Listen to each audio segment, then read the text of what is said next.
Right then guys, I'm back. Another video, the genius bar of the property, business, mindset world.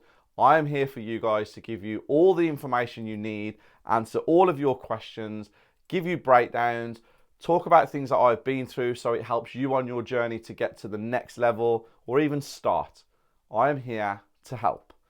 Straight away, love this Islam home. Thank you very much, appreciate that. Dean W. Hi mate, I look up to you massively. Not skipped one day where I haven't watched one of your videos in like 12 months. Sorry to be greedy, I have two questions for you. Dean, I appreciate that. That's a really nice comment, thank you. What was it at the beginning of your property journey that elevated you to the next level where you thought, I've got to that next level financially, as in how much did you reach in your bank account where you knew you wasn't just like the average Joe who does a 9 to 5 anymore? Okay. Let me have this conversation with you because I think expectations need to be met and I think you need to understand certain aspects of property. Property developers, so me, someone who buys buildings, houses, land and develops. We are asset rich, cash poor. Now let me put that into context for you. One day, my bank account can have £1 million. 2 weeks later, it can have £50,000. A week later, it can have £500,000. And then a week later, it can have £30,000. We are asset rich, cash poor. And the reason that is because we're constantly forking out money to buy new things, as in new developments, new land, new properties. We're constantly having to pay builders and contractors. And financial freedom comes with knowing that my children are okay.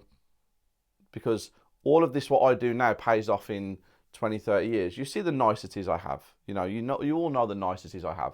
And I've stopped showing them off on social media as much as I used to because now I feel I have my knowledge and my experience to show you guys what goes on. And I know a lot of people like to look at the nice things and go, that's a reward for what we do. And it's awesome. But don't compare what's in your bank account to financial freedom or success. Look at what you have in assets and how you can move forwards in the future to protect your children, your future partner, even your parents if you can help them out. So don't get caught up. And also remember, a big thing is social media is not real. Social media shows you the highlights. It doesn't show you the 600 messages a day I get where it's stressing me out because cash flow is a problem.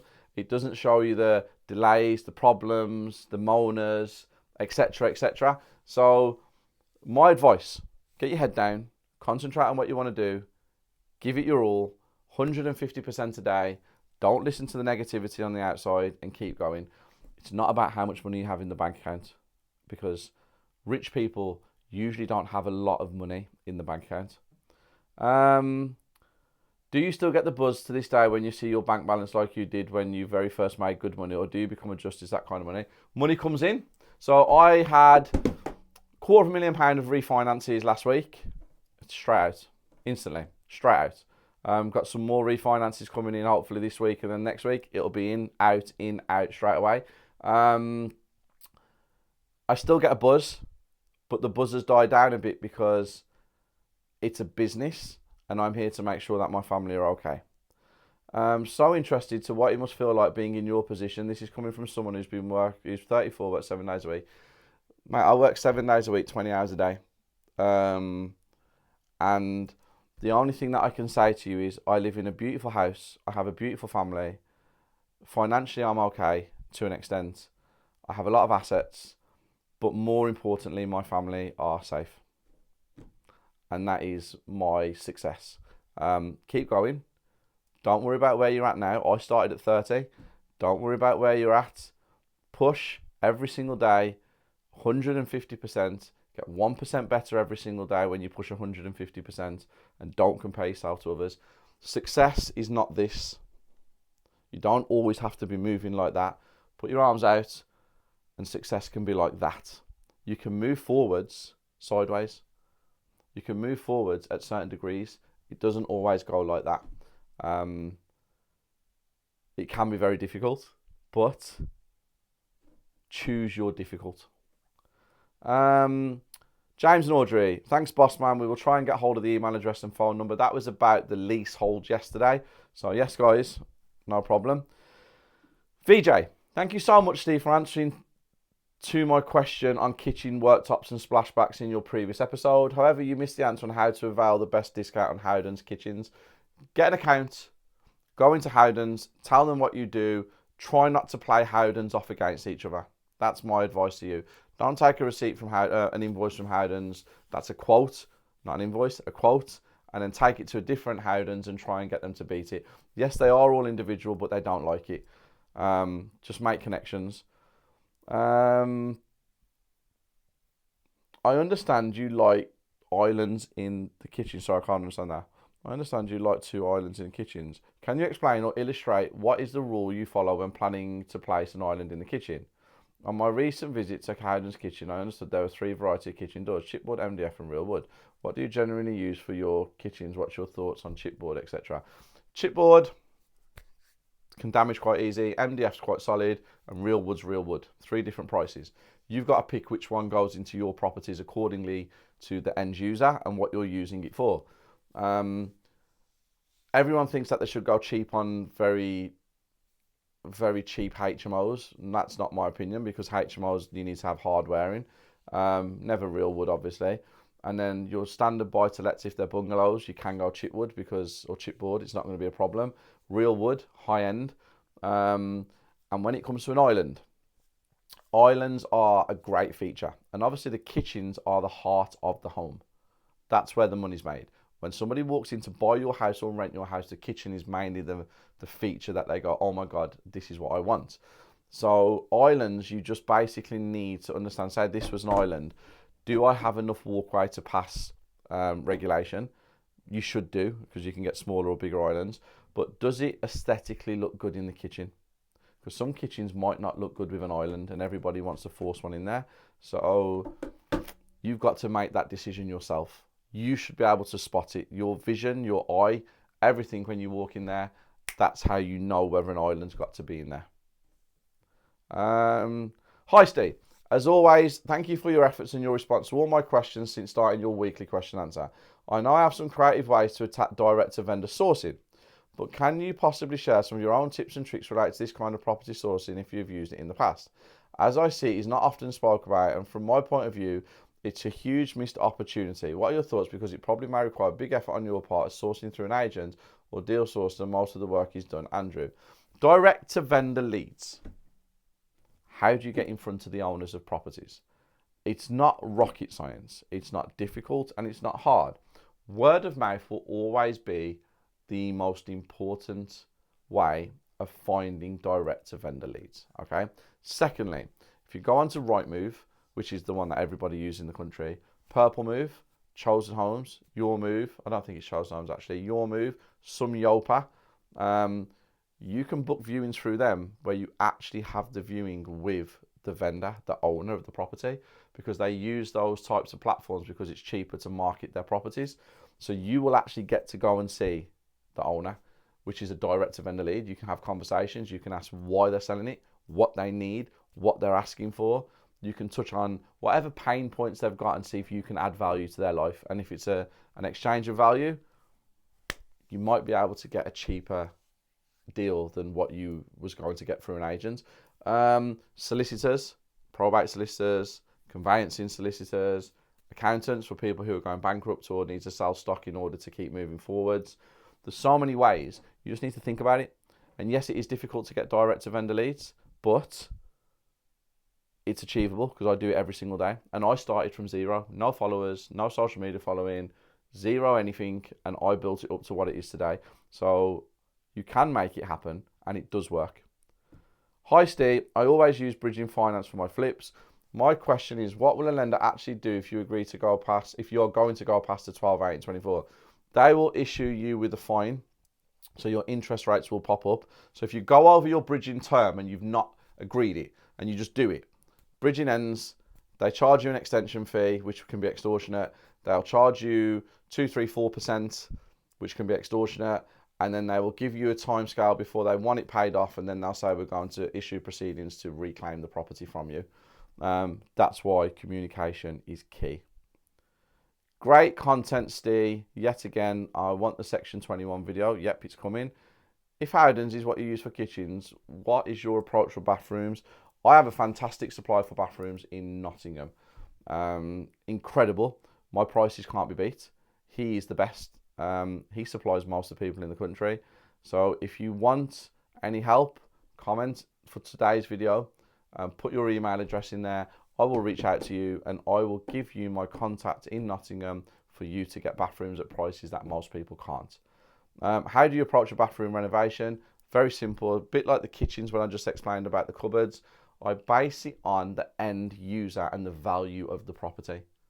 That is how I know what to spend on a bathroom. That is how I know what to spend on a renovation. So end user, area, and that's how you know what level of development to go to or renovation.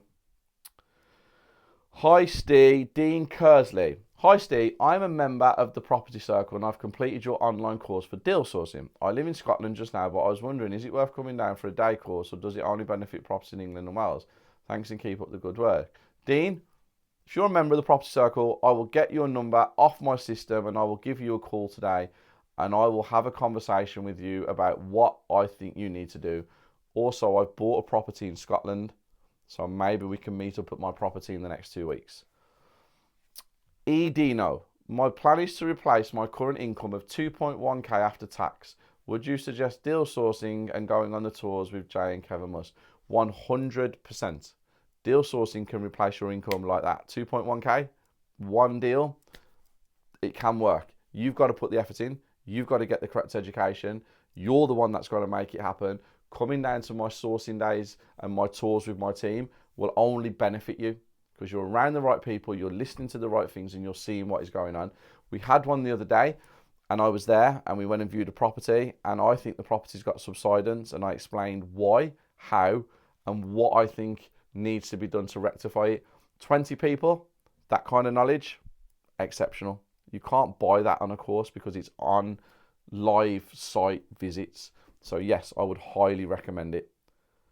Food Kicks Travel. Enjoyed the live, Steve. Can't wait to meet you in the BRR Masterclass. Thank you very much. I'm excited to see you too. Don't know your name though. So if you could drop your name, that would be great. Dendry, appreciate you answering the question about property and blockchain. Keep up the amazing work. I'm learning a lot. Yes, sorry I couldn't give you a big answer on it. I don't know about blockchain. It's not my area of expertise. I wouldn't want to give you the incorrect information, but yeah, sorry about that. But at least you responded, which is really kind of you, so thank you very much. Steve, what happened at your property with the fire yesterday? Final question.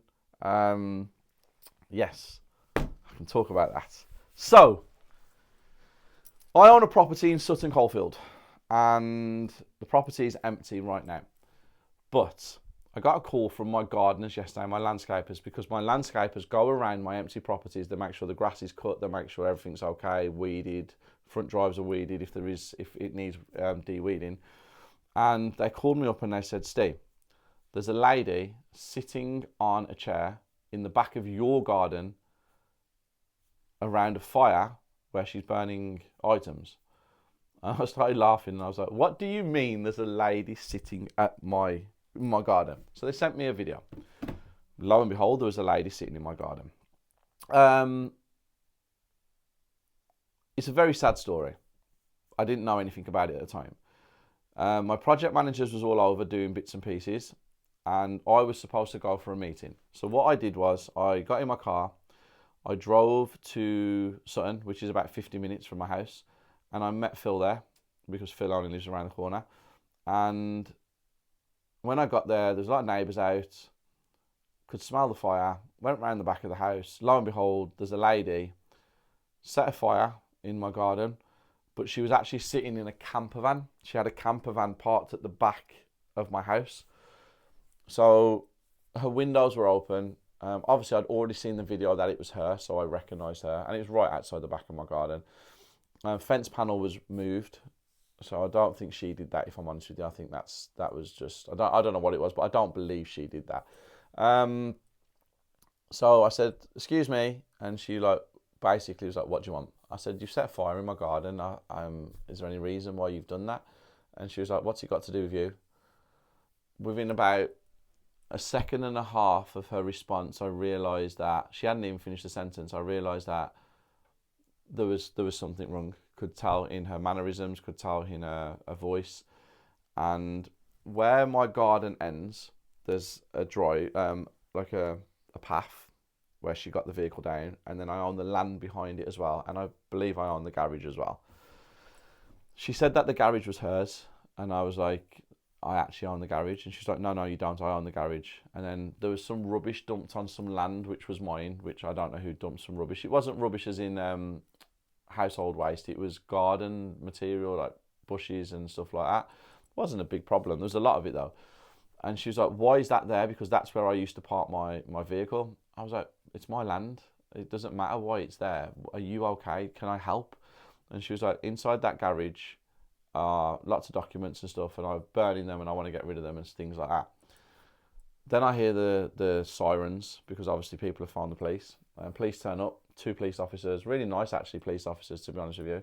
Have a good conversation with them. They go and speak to her. They come back to me and say, there's a lot of traumatic stuff happening in the past in this property. She used to live here basically.